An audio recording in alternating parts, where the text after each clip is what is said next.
Hi everybody and welcome back to Make Your Good Business Great. Today I have the pleasure of introducing Mark Pearson. He's from Innovative Wealth Solutions and he's going to talk to us all about money, money, money. So welcome, Mark. Thank you, Kim. Thank you for having me. Thanks for being here. So why don't you first of all tell us a little bit about Innovative Wealth Solutions and your journey as a financial planner? Yeah, sure. So I came on board Innovative Wealth Solutions about 18 months, 2 years ago. And that was mainly because they'd reached capacity in what they were doing. The owners are sort of childhood friends all the way from primary school, actually, and found themselves at a certain point around about 2010 where one of them was doing some accounting, one of them was doing some financial planning, and they joined forces. Yeah, I'm sort of they're a boutique investment firm, and we sort of with a very direct strategy on growing slowly.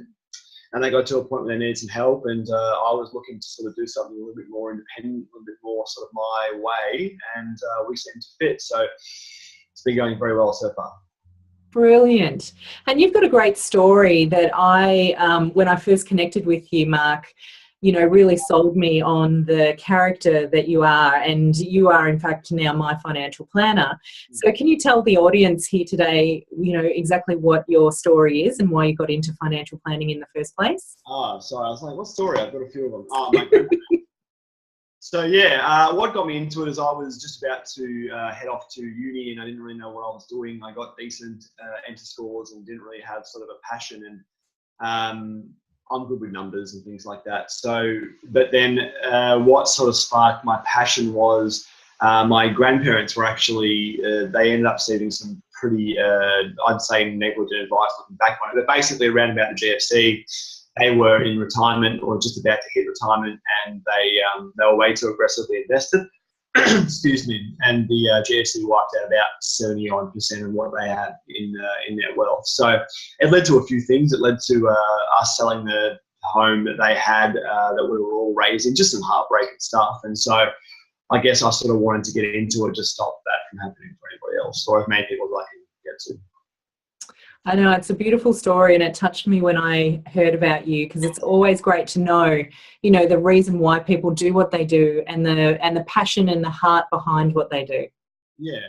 I mean, it's important to me. I just sort of, it's reflected every day. So I got into it for them, but really they were sort of beyond what I could help them with. So I just try and make people, hopefully I guess them before retirement, and trying to make them make better choices throughout their lives. So they don't have to go through what they did. Absolutely. You've almost got like a financial planning cape on. Yeah, look, that's how I kind of look at it, especially in the way we have to legally. We have to look at it, client first, and their needs come before us or anybody else's. So it's never really been a problem for me, because that's kind of how I look at everybody. I sort of want everyone to not necessarily end up multimillionaires, but at least on their 2 feet and comfortable and not stressing about money. Yeah, beautiful. Now, speaking about your clients, Mark, what do you find most people come to you with? It sort of depends on the life stages. So we do a lot of work with setup and management of self-managed super funds. So when they get to sort of the age of 30, 40, 45, and they've got the ability to do that, we sort of educate them on it and help them in running it, and sort of get access to more a wider range of investment options. Like a lot of people like to get a property. A lot of self-employed guys like to buy their factory and lease it back to themselves and things like that. But before that, really just they come to me because they don't really know where they're going. So they haven't looked at their budget. They haven't looked at their superannuation. They haven't looked at increasing their net wealth other than maybe buying a house. That's usually the most progressive step they've made, and then they're really just making payments, saving what they can, and just sort of making the left foot right foot step through their plan. And it really doesn't get them far enough, or they don't get access to the information if I don't see them, to make better decisions, so that they're thinking about retirement before they're 55, and it gives them a better shot at having retirement. Because what I think a lot of people don't realise is that when you really sit down the numbers on what they're going to need to live an independent, stress-free retirement, the number's a lot higher than people think it is. And if you're trying to get that money when you're 55, you're in an uphill battle. So it's really about, most people come either at the back end setting that stuff up, or at the start really trying to get a foothold as to where to start sort of, investing and making money. It's great because it works on two levels. One level is when we're in business and we're so busy in our businesses, we often don't think about forward planning or putting some of our income away, like it is when you're an employee, for the future. So, do you see that a lot with your self-employed clients? Yeah, I think it's a natural thing, and it's not even just really in employment people. You've got, by the time you finish work and you get home at whatever it be, 6:30, 7, and you've got your wife and maybe you've got your kids and you're just tired from doing your daily actions. There's not a lot of time to stop everything and really consider this stuff.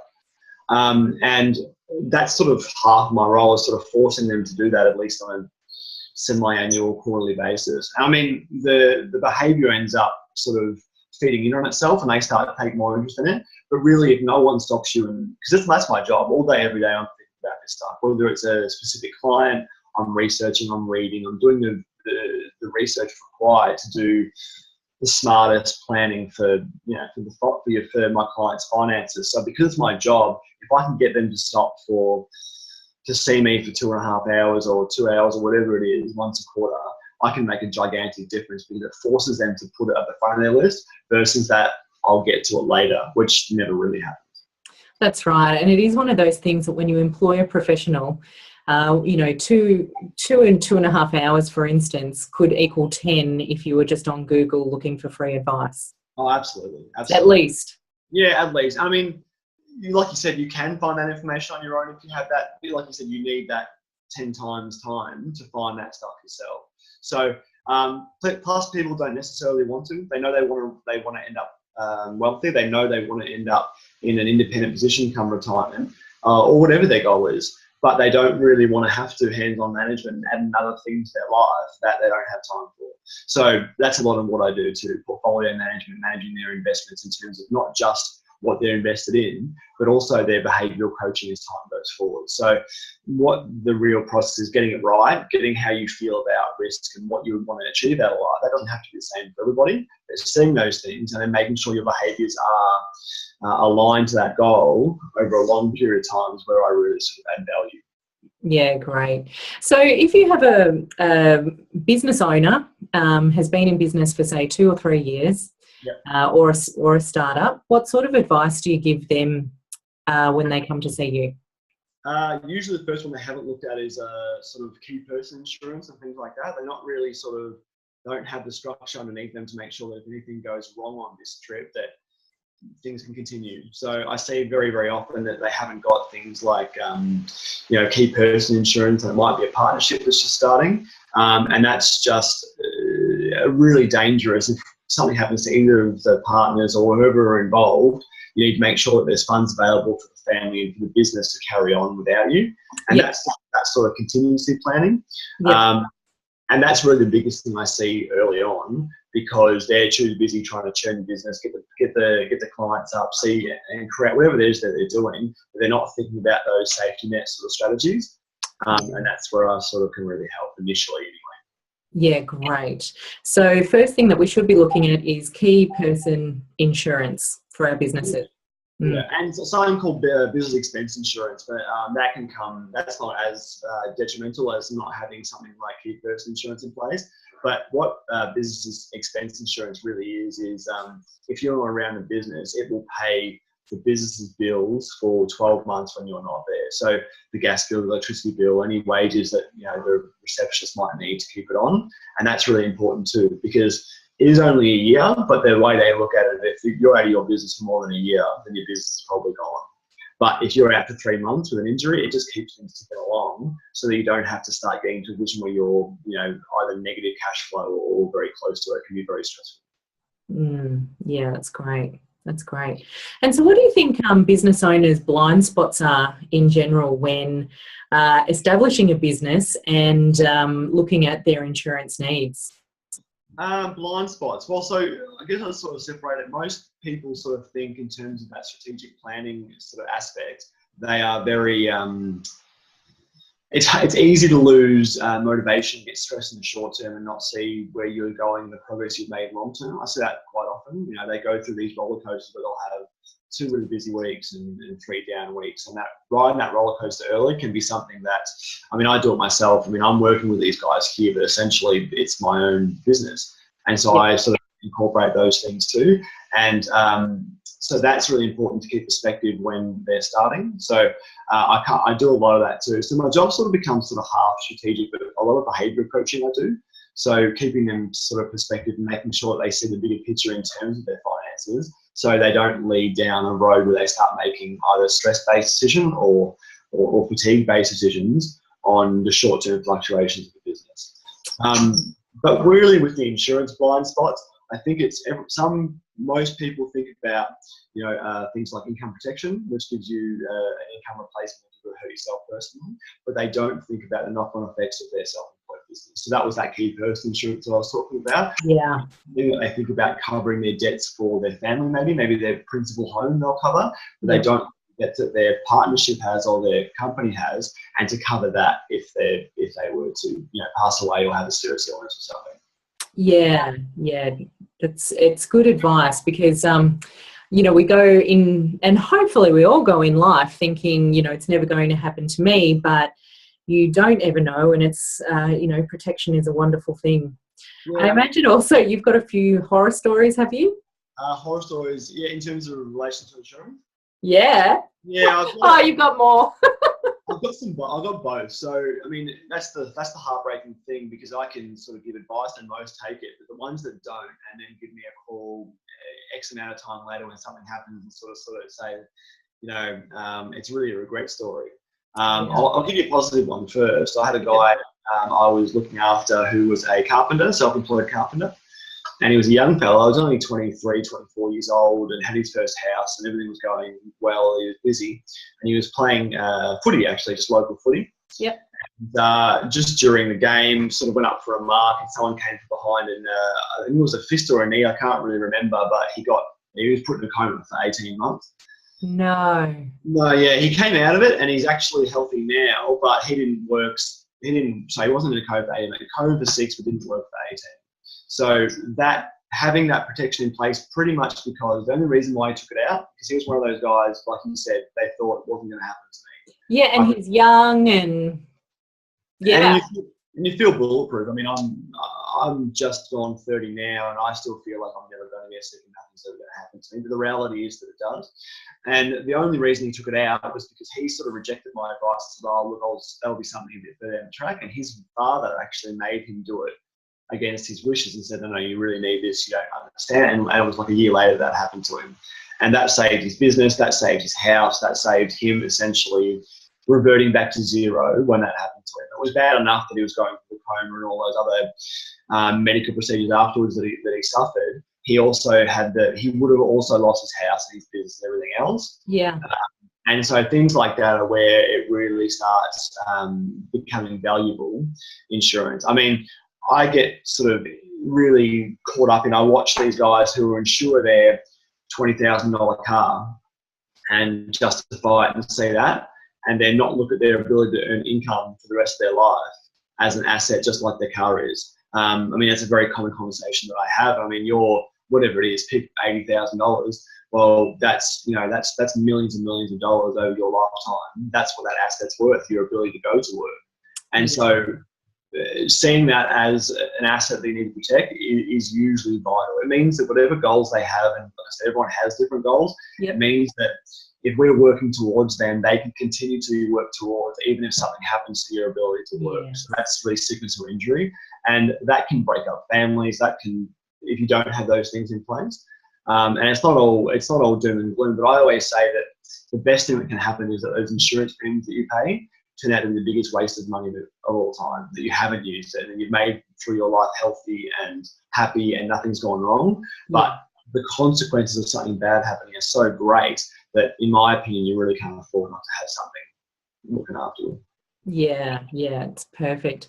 You know, from a personal perspective, when my brother was 32, I think he had a motorcycle accident on a Sunday, and he didn't go home for a year either. He's now quadriplegic, but he did have income insurance. And, you know, in Australia, he's also covered by the TAC because it was a road accident. Yeah. But he did have his own personal income insurance. So he's actually been quite well set up. And he says that a lot of the people in rehab, you know, they're losing their home because they can't afford the medical expenses, and you know, it's a real stress on the family. So you know, I can really see, you know, in my own family how it's helped.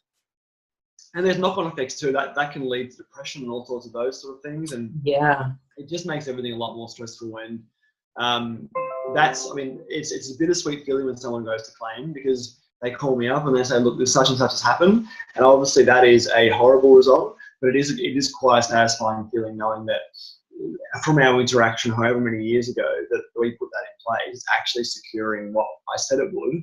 yeah, That's sort of like a really bittersweet feeling. You don't want anything to happen to your clients, but knowing that you've helped them put something like that in place as a safety net means that the whole thing doesn't get washed away. You know, their whole dream doesn't get washed away. Because look, the reality is, and I'm one of them, if you stop work without any cover, I've got around about 3 months before I am starting to really freak out. So before I'm starting to sell assets and things like that. And I think that's on the higher end of most people that I see. Most people's answer, if you stop working, how long you survive, is 1 month. yes, And that's the reality for most people, and that will never come as long as everyone sort of thinks, you know, paychecks coming in. As long as the paychecks coming in, things are going okay. They might even be saving, you know, an X amount per month or per paycheck, but it's when that money stops, how quickly you go from being okay to a disaster is scarily fast. yes, yes, absolutely. And especially, you know, when there's no safety, no government safety net, and that safety net's pretty meager, really. That's right. That's right. Yeah, And that only gets more and more consequential when you've got kids, or you know, more yeah, debt, and the more leverage you are, and the more responsibilities you have, the more scary that number of how long you can survive without work becomes. yeah. And so it just takes this away. And um, for a mother and father to have that security in place, you know that no matter what, you just can take that stress about, you know, the looking after your family away if something was to happen to you. Yeah, yeah, it's perfect. It's a good conversation, and you know, sometimes it's a bit of a heavy conversation as well, because we don't want to think about those things happening to us. Yeah. What would be your top tips for the viewers today on thinking about preserving their financial future, and goal setting and preserving, and you know, Yeah. Well, one of the hot 3 tips I would say is I see very few people who regularly sit down and do their budget properly. And that's one of the first things that I do whenever I see anybody is we sit down and go through their budget and what they're spending money on and where their money is going. Because very few people might have a random answer of say, oh, you know, I save $300 a month or whatever that number is, but they don't know exactly where the rest of that money is going. They know a general idea. And that just the process of going through a budget and working out what your costs are on a day, month, annual basis really has an effect on a mindset to start changing some behaviors. So you can do a lot of things if you become good at budgeting. It's a boring thing to do and it's mind numbing and no one enjoys it. And I'm not saying you have to live off bread and water. You can set your budget based on your goals. So if you don't need to save a whole bunch of money and there's a lot of other things you're putting money towards, whether that be, hell, it doesn't matter. Whatever makes you lead a happy life, and making sure as much of that money is going to the right areas versus going to other things that don't add up. For the example I always use is the coffee example. I was a great proponent of this when I was younger. Yeah. And it's what really changed my mindset to get serious. So I didn't consider the $4.50 coffee that I was buying every day as a big expense. Mm-hmm. You know, I'd always look at it as just $4.50. That's not even a meal. It's a little amount. But when you total that money in a year, you're looking at $1,200 to $1,500 a year spent on buying coffee. Now, if you do that with just coffee, when you start going through your purchasing habits and looking at that stuff, you start to realize that, oh, like that $4.50 is actually $1,200. Or my biggest example was with a client who was earning actually pretty good money, saving pretty good money, and we were just going for their budget. And I said, look, give me the warts and all, no judgment here, just tell me what you're spending. I went through and they actually had a bit of fast food back then. They've actually changed their habits now. When we added up their fast food bill, it was about, for 2 months straight, it was over $500 a month just spent on fast food, not groceries, nothing else. And that was a really wake-up call for them, not just health-wise, but also finances-wise. Yeah. I find getting that budget in place early, or even just doing a budget as an experience, is something that I think is invaluable, because it makes you look at a way that almost no one really does. Because again, like, no one wants to do a budget. No one has a spreadsheet unless you're a IT engineer or a very numbers focused guy. But converse that conversation, every single person who runs a budget is financially independent and is on their way to becoming a comfortable retirement universally. If you run a budget, then you end up being much better off. So I think that would be the first. Pretty cool and funky apps these days to make your budgeting a lot easier too. Yeah, that's what I'm doing a lot now. Sort of, rather than, like you said, stuck in front of an Excel spreadsheet. There's ones you can just log purchases as you go on a mobile app, and it graphs it for you. It shows you where your money's going. It does all the heavy lifting for you, but it is a good perspective shift for anyone looking to try and get hold of their finances or progress their finances. That will be the first one I would do. Yeah.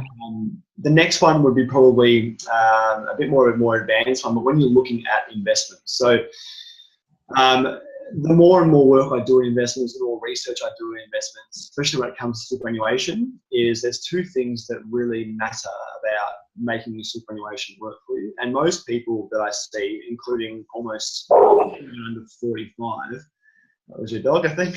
That was. Is that they don't consider their superannuation their money. They just see it as something that their employer contributes to, and it's going to tick around in the background, and it will just take care of itself, without looking at where it's invested, what it's investing in. Now, I understand that is a complex thing for someone who doesn't know anything to look into, but again, that's where you can use services such as myself, or even just looking at it, even having your attention on it. It's statistically shown that makes a difference long term. So what I always say, I want to be talking to my clients when I meet them at 24. I want to be talking to them at 45 about the next stage in their financial planning versus starting it. So the earlier you can care about it, and the earlier you consider it part of your net wealth, just like the savings in your bank, just like the house you own, it's money that's yours, you just can't get to yet. Just that change in mindset starts to make things grow. Because if it's too expensive that you're invested in, once you start learning, then you change. You find a cheaper investment. You find something that's suited more to your goals and your what they call risk profile, which is just your sensitivity to risk. And things like that, and getting those things right over a long period of time, 10, 15 years, makes hundreds of thousands of dollars of difference to your super. Yeah. And I guess the third hot tip would probably be maybe even see, this sounds like self-promotion, but it's not, just go and see a planner to start with. Because the first thing we do generally when we see people, even if they come to us for a specific need, is we go through a pretty comprehensive, what we call a fact finder, which is just a series of questions that goes through every little area of your personal life, to do with your finances, and we find the holes that you might not even know are there. Yeah. That's from your current loan status, your superannuation, your investments, your assets and liabilities, your cash flow, all from wills, estate planning, all sorts of things. We attribute them all to goals, what you want to achieve over the next 12 months, 3 years, 5 years, 10 years. And doing that, even if you don't go any further than that, gives you a much broader view than you've probably ever had with anybody in your life. I don't know too many people that sit around with their mates and go through, you just don't have that conversation very often, unless you're financially educated. It's just not one. You're not even husbands and wife have it. You sort of might look at what the next purchase might be. You sort of might look at, okay, well, how's the home loan going? But you don't look at it in such a wide scope, or dedicate that time to look at it in a wide scope. It comes back to that time after work thing. You don't have the energy or the mental capacity to do that, or most people don't, if you do it by yourself. But forcing yourself to sit down with someone like me, or anyone really that has that, any financial advisor that has that ability to do that with you, can really open your eyes as to what you're not doing.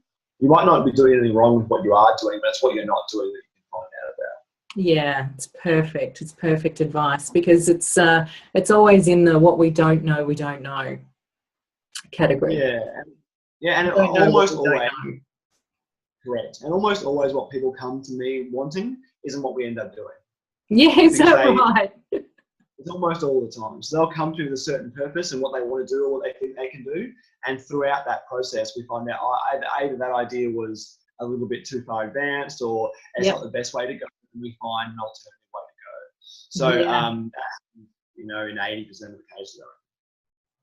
Yeah, it's great. It's great. It's that old song, you may not get what you want, but you get what you need. Yeah, and that's how I sort of look at it because we've got a responsibility as advisors to tell you not just execute what you're looking to do without just blindly, without any real. Our job is to give advice. Well, the So good thing about a person like you, Mark, is you see the bigger picture. Sometimes we have our blinkers on as to, we're influenced by perhaps what our sister did and worked for them. And we think that yeah. it's going to work for us, or you know what I mean? Well, that's actually how a lot of people take advice, actually. It's very funny. So whenever I find some resistance to financial planning, a conversation I might often have is about one of their assets, whether it be superannuation or some investment scheme they got into.